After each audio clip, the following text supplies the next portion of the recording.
നാസയുടെ first Chandrayaan mission ആയിരുന്നു Chandrayaan 2008 October 22 Chandrayaan നിക്ഷേപിച്ചത്. വിജയകരമായി ചന്ദ്രയാൻ 1 അവിടെ എത്തുകയാണ്.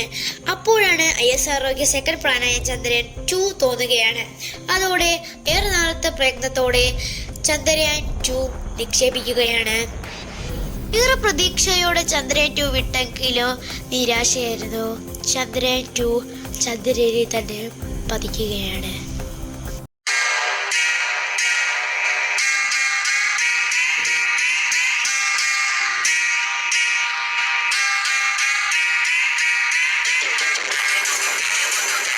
ഇത് പറയാൻ പോകുന്നത് ചന്ദ്രൻ എന്തോ ചെയ്യാൻ പോകുകയാണ്. ഇതൊക്കെ 4 കാര്യങ്ങളാണ് ചെയ്യാൻ പോകുന്നത്. ചന്ദ്രൻ എതിരാളി ആര്, ചന്ദ്രൻ ഏത് ഓർബിറ്റിലൂടെയാണ് പോകുന്നതെന്നാണ് ഈ വീഡിയോ 4 പാർട്ടായിട്ടായിരിക്കും ഇറക്കുന്നത്. 7:30 തൊട്ട് 8 മണി വരെ സമയമുണ്ട്. അതിനുള്ളിൽ എപ്പോഴെങ്കിലും വീഡിയോ വരുന്നതായിരിക്കും. ഒന്നാമത്തെ കാര്യം, ചന്ദ്രനിൽ ചെന്ന് അവർ പഠിക്കാൻ പോകുന്നത് പ്ലാസ്മ ആക്ടിവിറ്റീസ് നടക്കുന്നുണ്ടോ, തെർമൽ ആക്ടിവിറ്റീസ് നടക്കുന്നുണ്ടോ എന്ന് പഠിക്കാൻ വേണ്ടിയാണ്. നമുക്ക് രണ്ടാമത്തെ കാരണം നോക്കാം. ചന്ദ്രൻ്റെ ഗ്രാവിറ്റി കാരണമാണ് ഭൂമിയിലെ കടലുകളിൽ തിരമാല ഉണ്ടാകുന്നത്. അപ്പോൾ നമ്മുടെ ഭൂമിയുടെയും ചന്ദ്രൻ്റെയും ഡിസ്റ്റൻസ് കൂടി കുറയും ചെയ്യുമ്പോൾ കടലിലെ തിരമാലയ്ക്ക് മാറ്റം വരുന്നത് പഠിക്കാൻ വേണ്ടിയാണ് രണ്ടാമത്തെ കാരണം.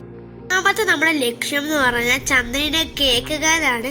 അന്ന് പറഞ്ഞാൽ നമ്മുടെ ഭൂമിയിൽ ഉണ്ടാകുന്ന എർത്തുക്ക് പോലെ ചന്ദ്രനിൽ മൂൺ ക്വിക്സ് നടക്കുന്നുണ്ടോ എന്നും ചന്ദ്രൻ്റെ ഉള്ളിൽ എന്തെങ്കിലും സംഭവിക്കുന്നുണ്ടോ എന്നും നോക്കാൻ വേണ്ടി ഒരു ഇൻസ്ട്രുമെൻ്റ് ഉണ്ട്. ILS എന്നാണ് ഇൻസ്ട്രുമെൻറ്റിൻ്റെ പേര്. ചന്ദ്രയുടെ 4ാമത്തെ ലക്ഷ്യത്തിലോട്ട് നമുക്ക് പോവാം. ചന്ദ്രനിലെ മണ്ണിനെ പരിശോധിക്കാൻ, ആ മണ്ണിൽ മിനറൽസ് അതേപോലത്തെ ഐറ്റംസ് ഒക്കെ ഉണ്ടോ എന്ന് നോക്കാനുമാണ് ചന്ദ്രയാൻ പോയിരിക്കുന്നത്.